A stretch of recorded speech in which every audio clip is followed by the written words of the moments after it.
Bismillah walhamdulillah wa salatu wa salam ala rasulillah. So we want to reflect on Surah Al-Maun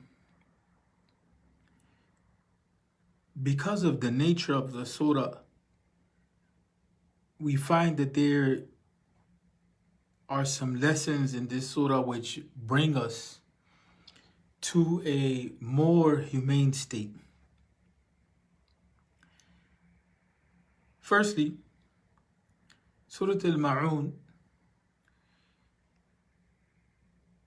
some translate it as the small kindnesses.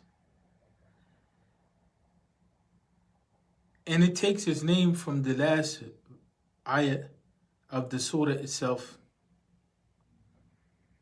وَيَمْنَعُونَ الْمَاعُونَ.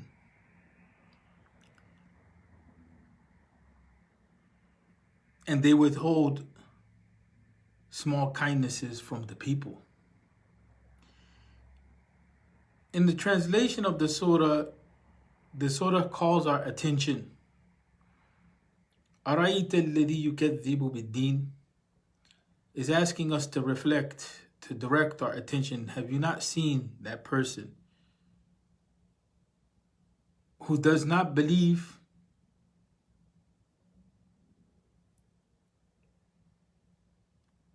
in the hereafter and the rewards and punishment of it? And it's followed up with a statement. فَذَلِكَ الَّذِي يَدُعُ الْيَتِيمِ. That person, and the Quran is using a sense of distance here, right? That person over there is the one who drives away the orphan, who does not urge the giving of food to the poor, right? And then وَلَا يَحُدُّ عَلَىٰ طُعَامِ الْمِسْكِينِ, right?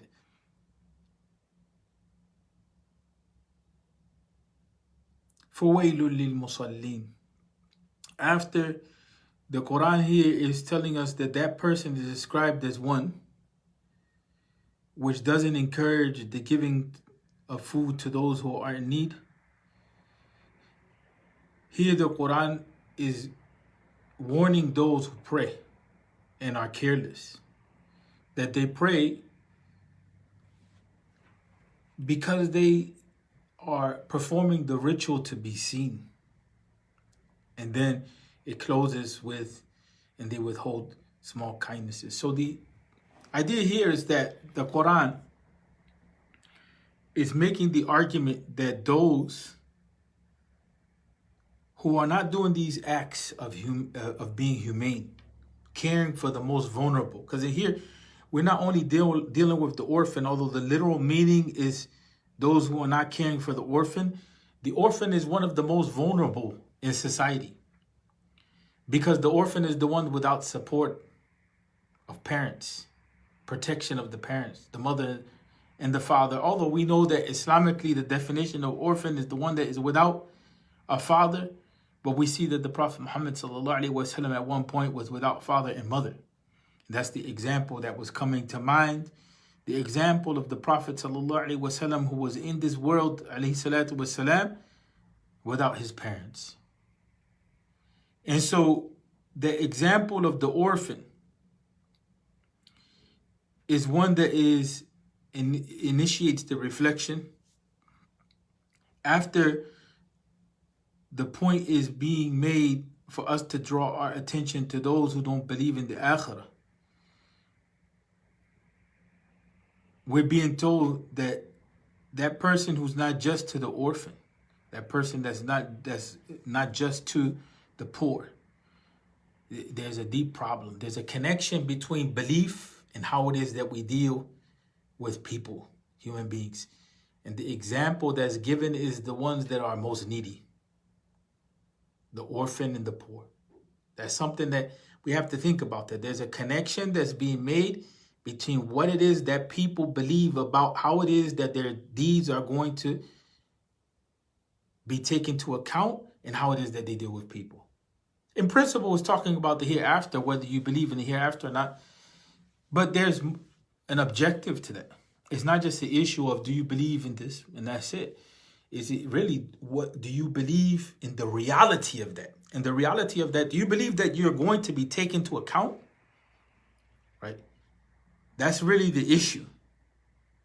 Because you can have someone that believes, but they don't believe in the reality of being taken into account. They don't feel that they're responsible. Right? And this is where the issue of injustice manifests itself. And so the Quran is making a direct connection between the issue of believing and being taken into account, believing in justice, because that's what it is at the end of the day. You know, the whole issue of, do you believe that there's justice? If you believe that there's justice, then why is it that you are not dealing with upholding the rights of the most vulnerable in society? And this is an example that's given, the orphan and the poor. But it doesn't stop like that. The Quran continues to move on and is calling us to account that religious formality is not acceptable. You know, in other words, we have to have religion at the core. We just can't be formally religious. And then here it says, فَوَيْلٌ لِلْمُصَلِّينَ. The Quran is talking about those who are in the prayer. The people that claim to be religious, they're in the prayer. Right?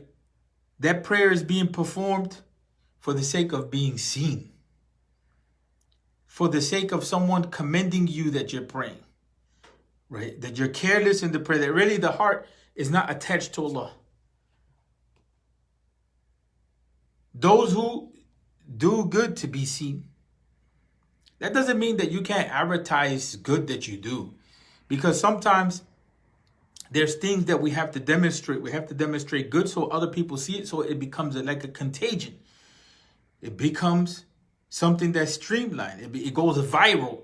We have an impact on the world. But our intention is with Allah. Our intention is not to show off or to be seen. Our intention is that we do this good because we want good to dominate. But no, here is saying that this type of religiosity, this fake religiosity, that it doesn't have in consideration the rights of the most vulnerable.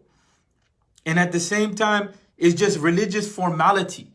That whatever is done just to be seen, that this is problematic if we take the meanings as interconnected. And then at the end, it closes with the whole issue of, and even acts of small kindness, you know, are not done. Right? And that's what upholds, you know, that's what upholds society, acts of small kindness, right? And that's something that we have to, you know, constantly think about. Sometimes we think that the deen is in big things, but the deen here is being shown to be also in little things, like sharing, caring, giving time, you know, how we deal with each other. Of course, nobody's going to say that, you know, treating children that are orphaned, you know, that's a, you know, unjustly, that's a right thing. Immediately, everybody's going to say that's a problem. But what we fail to neglect, sometimes we overlook, we may not say is a problem, is how we dismiss each other. We don't look for each other. We don't go the extra mile for each other. Yeah, we're not considerate of each other's feelings. We're not conscious of each other's needs. And brotherhood is built on that idea that you're able to anticipate the needs of others, right? Brotherhood is built on the idea that you're able to anticipate the needs for others. Well, Al-Maududi says, Maun, in fact, is a small little thing useful to the people, right? And that's something to be considered. The majority of the scholars of tafsir say that Maun applies to all those small things which the neighbors usually ask each other for. And asking for these is not in any way blameworthy. For the rich and the poor, all stand in need of these at one time or another. However, to show stinginess in lending these is regarded as mean behavior morally. Generally, these things by themselves last, and the neighbor returns them in the original form after he has used them. It would also include, you know, basic things that the neighbor is asking for, you know, like sugar and these types of things. But in today's time, something that we need is just checking up on each other, right? That's become more essential than the basic needs of sugar and all of those types of things. We need to feel that people care. And a lot of times that is most fundamental sentiment, or that feeling is missing from many people's lives. That's why there's so many cases of depression, this, that. We're so business oriented. Everything is in its place that we forgot to be humans. We forgot to connect with each other. Nobody has time to connect anymore. Parents and children, husbands and wives, friends, nobody has time to connect at the heart-to-heart level. And that's why for a lot of people deep down inside, they deeply suffer. Because that small act of kindness, listening with full attention, not listening with the phone in hand, and you're distracted, you're multitasking. Oh, yeah. Like most people are doing in today's time. But actually connecting, giving of yourself, right? Giving of yourself, giving of your heart, giving of your emotion, connecting with people at a level which they know without a doubt. There's no doubt that you care. That small act of kindness can prevent somebody from committing suicide. It can help someone come out of depression. It can help someone have faith in the brotherhood of Islam. It can transform a person's condition of weakness of Iman to the strength of Iman. It can be liberating for people. A small act of kindness, such as just listening and being there. What does it take from you? And what will that act do for you on the day of judgment on the scales? That you alleviated the condition of your brother or your sister just because you cared. Assalamu alaikum wa rahmatullah.